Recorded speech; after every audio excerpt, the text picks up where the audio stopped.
আমার চ্যানেলে মাছের ডিমের রেসিপি আমি এর আগেও দিয়েছি, তবে অন্য পদ্ধতিতে। আজকে একেবারে অন্য পদ্ধতিতে করছি, একবার ট্রাই করে দেখবেন, আশা করছি ভালো লাগবে।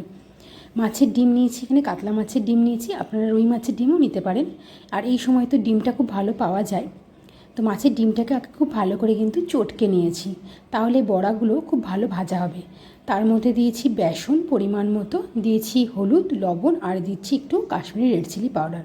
বেসনই দেবেন, বেসন দিলে কিন্তু ভালো বাইন্ডিংটা হবে। দিয়ে দিচ্ছি কয়েকটা কাঁচা লঙ্কা কুচি।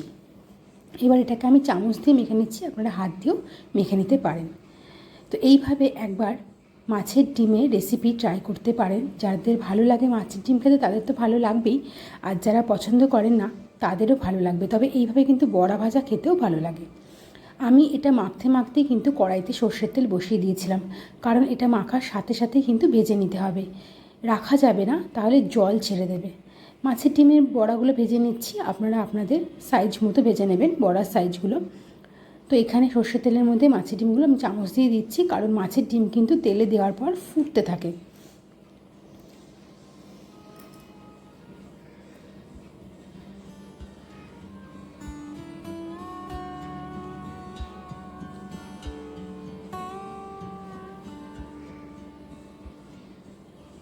তো একে একে কিন্তু সবগুলো মাছের ডিমের বড়া আমার ভাজা হয়ে গেছে। দেখুন, যেহেতু কাশ্মীরি রেড চিলি পাউডারটা দিয়েছিলাম, রঙটা খুব ভালো এসছে। আর এইভাবে বড়া ভাজা কিন্তু ডালের সাথেও আপনারা সার্ভ করতে পারেন, এবং খালি মুখেও বেশ ভালো লাগে খেতে।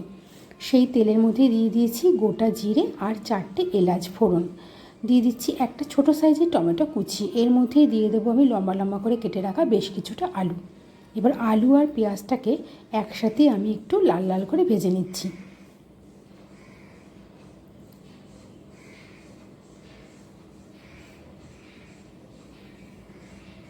আচ্ছা, আমি এদিকে আলুটা ভাজতে ভাজতে মিক্সি জারের মধ্যে একটা মশলা রেডি করেছিলাম। সেটা হচ্ছে আদা, কাঁচা লঙ্কা, পেঁয়াজ আর রসুন। রসুনের পরিমাণটা কিন্তু একেবারেই কম দেবেন। দেখুন এদিকে কিন্তু আলুগুলো আমার লাল লাল করে ভাজা হয়ে গেছে। আচ্ছা, সেই পেস্টটা আমি এবার দিয়ে দিচ্ছি। পেঁয়াজ, আদা, রসুন, কাঁচা লঙ্কা। পেঁয়াজ নিয়েছি দুটো ছোটো সাইজের, আর রসুন নিয়েছি 5 থেকে 6 কোয়া। তার সঙ্গে কাঁচা লঙ্কা যে যেমন ঝাল খাবেন, আর দিয়েছি দুটো স্লাইস আদা। খুব বেশি পরিমাণ কিন্তু মশলা আমি এখানে ব্যবহার করছি না, তাতেই কিন্তু দেখবেন রান্নাটা একবার ট্রাই করে বেশ টেস্টি হয়। এবার মশলাটাকে একটু কষতে থাকবো। এবার তার মধ্যে দিয়ে দেবো আমি একটা টমেটো পেস্ট, একটা বড় সাইজের টমেটো পেস্ট করে নিয়েছি মিক্সিতে। এবার কিন্তু গ্যাসের ফ্লেমটাকে লো টু মিডিয়াম রেখে মশলাটাকে খুব ভালোভাবে কিন্তু কষিয়ে নিতে হবে।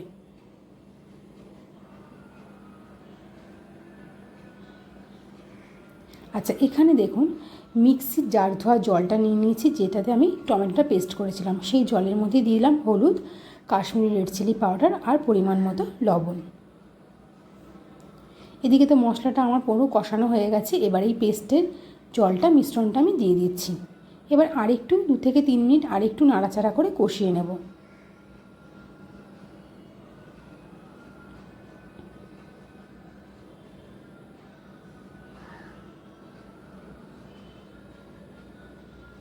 তো দেখুন মশলাটা কিন্তু পুরোপুরি আমার কষানো হয়ে গেছে। এবার জল দিয়ে দিচ্ছি।